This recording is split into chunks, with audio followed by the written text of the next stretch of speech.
Shalom, povo lindo que vai morar no céu. Bom dia, que Deus abençoe o nosso dia, que seja um dia repleto de bênção, de paz, guardado pelo nosso Senhor e Salvador Jesus Cristo. Nós estamos aqui para se alimentar dessa palavra, um devocional diário, esse maná, esse pão fresquinho do céu. Pegue aí a sua Bíblia, a palavra sagrada do Senhor, né? Aquele obreiro que manuseia bem a palavra tem que estar com a sua espada afiada, né? Eu tô com a minha aqui, né? Você tá com a sua aí, em nome de Jesus. E hoje, para a honra e glória de Deus, estamos aqui para concluir mais um livro juntos, né? Estamos aqui no último capítulo de 2 Reis, capítulo 25, e nós vamos ver aqui esse contexto trágico da história de Israel. Novamente, né, esse povo sendo reincidente, sendo cativo, né? Porque outra hora esse povo vivia como escravo, né, sobre as mãos fortes de Faraó. Deus enviou um libertador, mandou eles para uma terra que manasse leite e mel, né? Deu ali uma orientação que, olha, essa terra está vomitando esse povo, não faça aliança nenhuma com eles, não se casem com as mulheres desse povo, porque eles são terríveis aos olhos de Deus. Mas o povo, infelizmente, não deu ouvido, adorou aos deuses daquele povo, a Baal, a Moloque, a deusa Zera, e chegou um contexto aqui trágico da história. A gente viu no capítulo anterior, no capítulo 24, né, ali já houve, né, o primeiro exílio, a primeira leva, né, em 605 anos antes de Cristo. A gente sabe que antes de Cristo a contagem era, como pode-se dizer, negativa, né?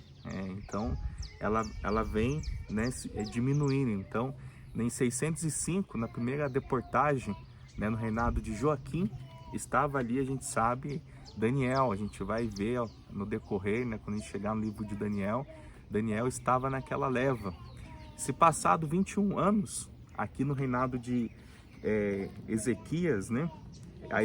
Ezequias, aí acontece aqui a segunda deportação, né? A gente vê aqui no ano de 586, né? Ocorre aqui a segunda deportação, e a gente vê aqui esse rei, né? Se levantando, o rei Zedequias se levantando contra Nabucodonosor. E aqui, de igual modo, esse povo vai ser levado cativo, né? Eles vão levar os utensílios do templo. E a Babilônia, ela tinha isso, ela tinha essa forma peculiar no tratado, diferente do povo da Síria, que quando eles invadiam, tomavam território e intimidavam pelo medo, eles espalhavam, né, os povos em diversos territórios para desmistificar, né, para a cultura, eles seguiam a cultura daquele povo. Já os babilônicos não, o que eles faziam? Eles pegavam os líderes, os cabeças, né, os artesãos, as pessoas mais sábias, mais inteligentes ali, que exerciam alguma governabilidade, e traziam para eles. E os outros praticamente se tornavam ali escravos. E a gente vê nesse contexto uma história bem semelhante ao qual a gente viu o povo da Síria, né, sitiando Samaria, na cidade murada. E aqui não foi diferente, né? Nabucodonosor, né, montou ali com seu exército esse acampamento forte, né, em torno das muralhas de Jerusalém, né, em Judá, e sitiou, né, esse local, ao ponto que não chegasse alimento nenhum. Então eles criaram rampa, né, acabaram invadindo, né, a cidade de Jerusalém e, enfim, ela acabou sendo sitiada, invadida, e eles foram levados cativos para a Babilônia. Então vamos se alimentar dessa palavra, vamos entender esse contexto, fechar esse livro que é um livro histórico, depois vem 1ª Crônicas, 2ª Crônicas, né? E aí a gente vai entendendo da história de Israel e que a gente possa aplicar na nossa vida, né? Porque essa é a diferença, né? A gente tem esse privilégio de saber, né, as consequências, né, daquilo que agrada e desagrada a Deus, o que é bênção, o que pode se tornar maldição, né? Porque Deus, ele não divide, a gente sempre fala isso, enfatiza, parece ser até redundante, né? Deus, ele não divide a glória dele com ninguém. Verdade. Né? E a gente vê, né, que o povo infelizmente deixou, né, de seguir a Deus, de adorar o Deus vivo de Israel, né? E o que aconteceu com eles é fruto das ações, da consequência. Então, a gente sempre fala aqui, a gente já falou em outros devocionais, a diferença de um sábio para um inteligente. O inteligente aprende com seus próprios erros e não comete mais. O sábio, ele aprende com o erro dos outros e não comete o ato, né? Nem chega a cometer o ato. Então, que a gente possa se distinguir, né, nesse meio e ser a diferença, né, não deixar se corromper, embora, né, ao nosso derredor estejam ali pessoas fazendo o que é mal ao Senhor, adorando outros deuses, eu e a minha casa serviremos ao Senhor. Glória a Deus. Amém? Diz assim: louvado seja o nome do nosso Senhor, aquele que é único e digno de toda honra, de toda glória e de todo louvor. Diz assim: sucedeu que, no 9º ano do reinado de Zedequias, aos 10 dias do 10º mês, Nabucodonosor, rei da Babilônia, veio contra Jerusalém, ele e todo o seu exército, e se acamparam contra ela, e levantaram contra ela tranqueiras em redor. A cidade ficou sitiada até o 10º ano do rei Zedequias. Aos 9 dias do 4º mês, quando a cidade se via apertada da fome e não havia pão para o povo da terra, então a cidade foi arrombada e todos os homens de guerra fugiram de noite pelo caminho da porta que está entre os 2 muros perto do jardim do rei. A despeito de os caldeus se acharem contra a cidade em redor. O rei fugiu pelo caminho da campina. Porém, o rei fugiu pelo caminho... Não, vou repetir aqui, gente. O rei fugiu pelo caminho da campina, porém o exército dos caldeus perseguiu o rei Zedequias e o alcançou nas campinas e o abandonou. Então o tomaram preso e o fizeram subir ao rei da Babilônia, a Ribla, o qual lhe pronunciou a sentença. Aos filhos de Zedequias mataram à sua própria vista, e a ele vazaram os olhos. Ataram-no com 2 cadeias de bronze e o levaram para a Babilônia. O cativeiro de Judá. No 7º dia do 5º mês, no ano 19º de Nabucodonosor, rei da Babilônia, Nebuzaradã, chefe da guarda e servidor do rei da Babilônia, veio a Jerusalém e queimou a casa do Senhor e a casa do rei, como também todas as casas de Jerusalém, e também as entregou às chamas para todos os edifícios importantes. Todo o exército dos caldeus estava com o chefe da guarda, derribou os muros em redor de Jerusalém. O mais do povo que havia ficado na cidade e os demais que se entregaram ao rei da Babilônia e o mais da multidão, Nebuzaradã, o chefe da guarda, levou cativos. Porém, dos mais pobres da terra, deixou o chefe da guarda ficar alguns para vinheiros e para lavradores. Versículo 13.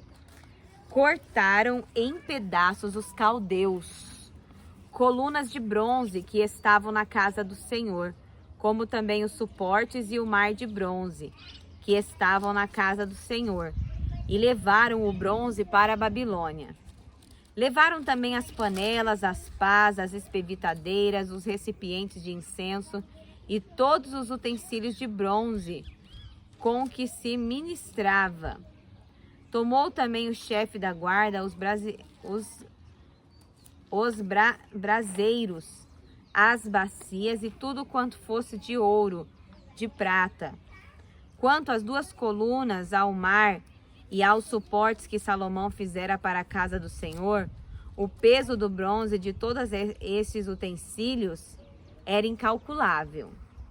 A altura de uma coluna era de 18 côvados e sobre ela havia um capitel de bronze de 3 côvados de altura.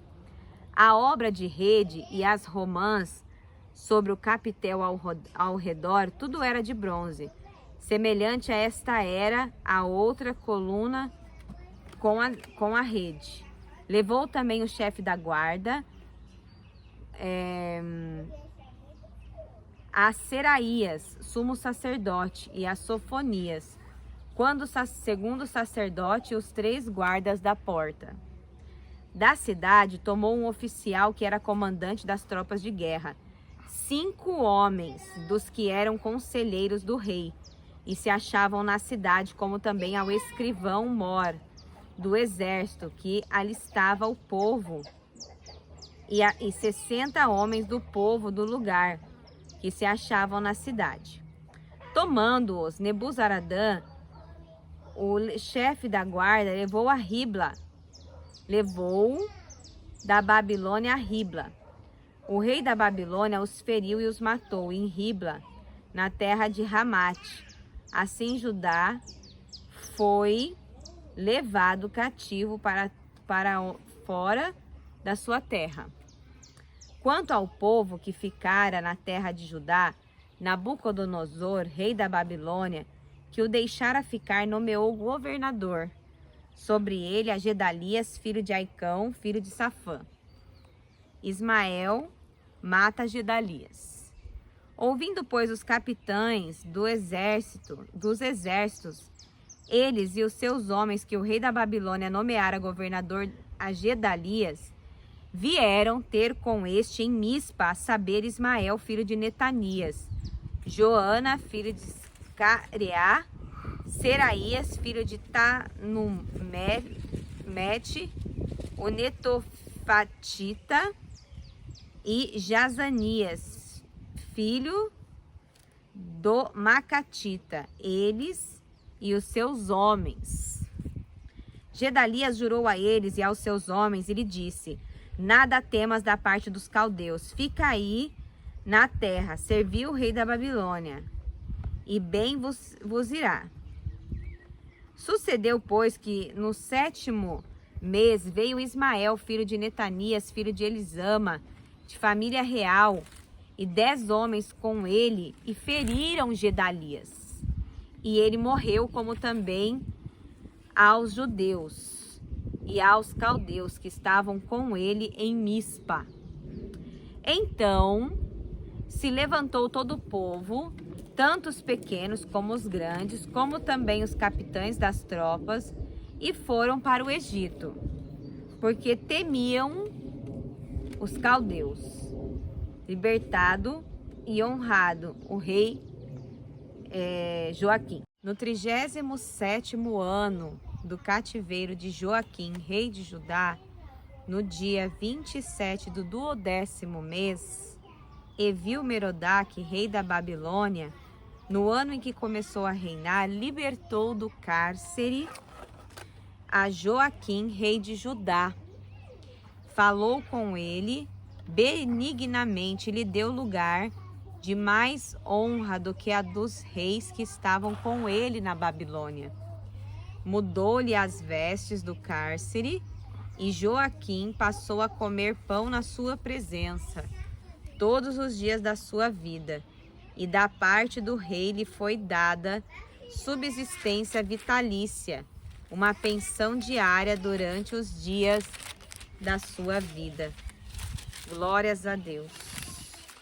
A gente viu então o rei Ezequias, né, sendo levado cativo para Babilônia, e que crueldade, né, que fizeram com ele, porque ali mataram os seus filhos diante da tua presença e furaram seus olhos, de modo que a única imagem que ele guardou, a única lembrança que ele guardou ali da sua última visão foram ver os seus filhos, né? Que maldade de Nabucodonosor, né? Mas também a gente vê que tudo isso foi ele que plantou, né? Porque ele fez o que era mal diante do Senhor. Certamente, se houvesse um justo ali, Deus guardaria. Assim como a gente vai ver Daniel, né, sendo ali governador lá na frente, e tantos outros que Deus guardou. Então a gente vai ver aí o exílio, pós-exílio agora, o que vai acontecer. Mas fato é que numa terceira leva, um pouco mais para frente, né, toda ali Jerusalém ela vem ser derribada, vem ser destruída. Infelizmente essa foi a consequência, né, de um povo que foi predestinado, um povo que deixou o seu Senhor e serviu a outros deuses, né, se desviou dos caminhos do Senhor. Amém? Amém. E amanhã a gente inicia aí um novo capítulo, um novo livro, 1 Crônicas, ali do capítulo 1 até o capítulo 8, vai falar muito a respeito das descendências, né, de Noé, de Abraão, né, de até Davi. Então vai ser assim um pouquinho cansativo ali de ver essas analogias, esses nomes, mas nós vamos estar aqui gravando devocional para a honra e glória do Senhor. Amém? Amém. Vamos orar? Senhor meu Deus e amado Pai, nós te rendemos graças, Senhor. Nós estamos aqui com o coração alegre, grato ao Senhor por mais essa oportunidade que o Senhor nos concede, essa graça, esse favor não merecido, de podermos, Senhor, desfrutar, Senhor, da Tua Palavra, esse alimento, Senhor, diário, Senhor, onde todos os dias nós estamos aqui para gravar um devocional, e hoje nós concluímos aqui, Senhor, com muito prazer, com muita honra, Senhor, mais um livro da Bíblia com nossos irmãos em Cristo. Que assim possa, Senhor, ser a cada dia, a cada amanhecer, Pai. Que o Senhor conceda, Pai, a nós esse privilégio, Pai, de se alimentar, Senhor, aqui mediante a natureza, diante dos cantos do espaço, diante dessa luz que irradia o nosso dia, a Tua Palavra que é alimento para a nossa vida, Senhor. É muito bom, Senhor, poder desfrutar, Senhor, desse alimento que abre os nossos olhos, que traz, Senhor, entendimento sobre as coisas do Teu reino. Assim eu te agradeço, Pai, e oro pelos meus amigos, pelos familiares, por todos que nos assistem esse canal, que o Senhor possa ser luz, Pai, e bênção para a vida dessas pessoas também. Assim nós te agradecemos, em nome do Pai, do Filho e do Espírito Santo. Amém. E graças a Deus. Lâmpada para os meus pés é a palavra do Senhor, e luz que clareia o nosso caminho. Que Deus abençoe seu dia. Shalom.